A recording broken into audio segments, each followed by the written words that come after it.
Eu acho que você precisa tomar consciência disso. Quem é que nunca ouviu isso? Ou pior ainda, quando a gente mesmo fala de nós. É que eu não estou conseguindo, eu estou precisando tomar consciência disso. Por que é tão difícil a gente conseguir tomar consciência das coisas, apesar das pessoas falarem como se fosse uma coisa super banal e fácil?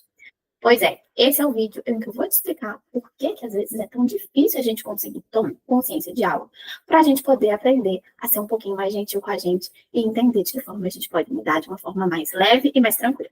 Então, fica aqui comigo que a gente vai falar disso agora.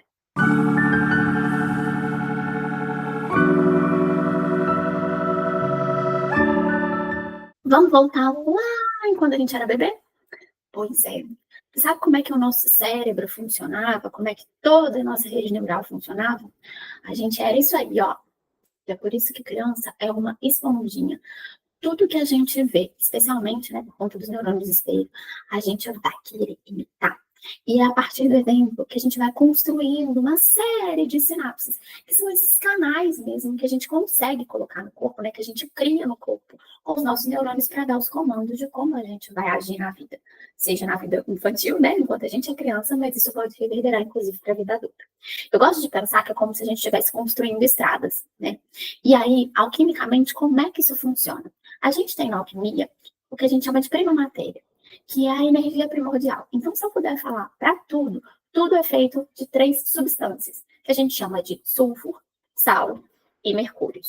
O sulfur, ele se forma a partir do bombeamento de fogo e terra. O mercúrio, ele se forma a partir da interação entre ar e água. E a junção dos 4 elementos, quando todos funcionam de forma mais equilibrada, a gente tem a formação do sal. Tá? Se a gente pensar de forma concreta, se eu pegar óleo, que é um sulfur, e água, que é o mercúrio, eles não se misturam, correto? Exceto na presença de um sal. Se a gente coloca algum tipo de sal nesse processo, a gente consegue fazer com que essa mistura aconteça.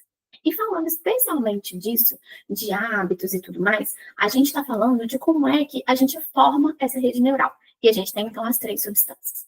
A gente tem o mercúrio, que é o comando, que é a forma como a gente capta essa interação do sutil, seja através da observação, seja através da sensação e da interação com o mundo. A gente tem o sulfur, que é como a gente realiza na matéria e como é que a gente consegue colocar isso numa forma mais densa. E a gente tem o sal, que é o que fixa tudo isso. Porque se a gente olhar na química, o sal é o que fixa, né? Então, a gente tem a formação de uma rede neural quando a gente tem a interação dos 3 elementos. E uma vez que o sal fixe, é como se a gente estivesse criando ali uma estrada. Uma estrada por onde todo pulso, né, eletromagnético vai correr, no caso do corpo humano, né, físico-químico, né, eletroquímico, melhor dizendo. Então, todo impulso vai acontecer para a gente poder ver essa interação entre corpo e campo, né? E aí, então, quando a gente é criança e tudo mais, a gente está ali começando a criar essas estradas. E o nosso corpo vai sentindo delas. E de como a gente pode, né, de alguma forma, interagir com o mundo, como a gente vai se sentir. E toda a reverberação disso, como o corpo vai responder, qual vai ser a interação dos hormônios, enfim, é super complexo, né? Mas eu gosto de pensar nessa ideia de uma estrada, porque, às vezes, a gente tem várias estradas no nosso corpo. E quanto mais a gente vai envelhecendo, mais a gente vai fixando isso. A neuroplasticidade, que é essa capacidade do cérebro se adaptar, hoje a gente já consegue ver que ela não se esgota na infância. A gente ainda tem ela disponível mesmo na vida adulta. E é por isso que aprender alguma coisa sempre é muito legal para o nosso cérebro. Por outro lado, o nosso cérebro ele é meio preguiçoso, sabe? Uma vez que ele forma essa estrada e ele delega isso para o nosso sistema nervoso, que tem uma relação muito interessante com os elementos ar e água, ele está economizando energia. Então, ele não quer muito mudar. Uma vez, afinal de contas, uma vez que aquela estrada está pronta, para que eu vou ter que mexer nela? Né? E é interessante a gente pensar também no livre-arbítrio. A gente pode, assim, construir as estradas do jeito que a gente quiser.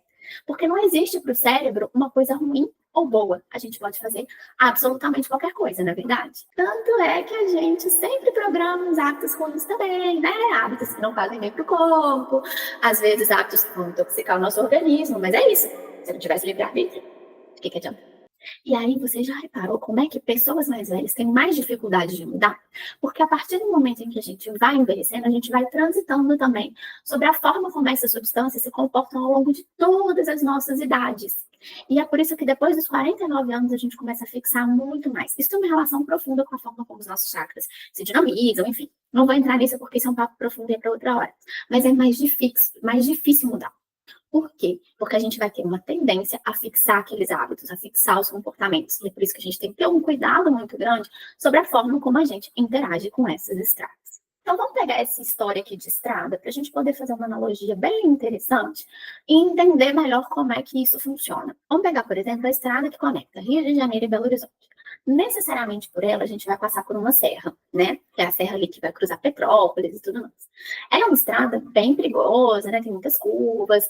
Quando tem algum caminhão ou alguma coisa que fecha a terra, é super complicado.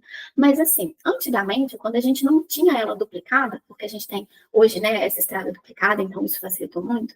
Imagina a confusão que é. Gente, devia ser, porque eu não estava aqui ainda, mas devia ser super difícil, na verdade, mas ainda assim a gente não podia ficar sem essa estrada, porque era a comunicação que tinha, a melhor comunicação que tinha ali.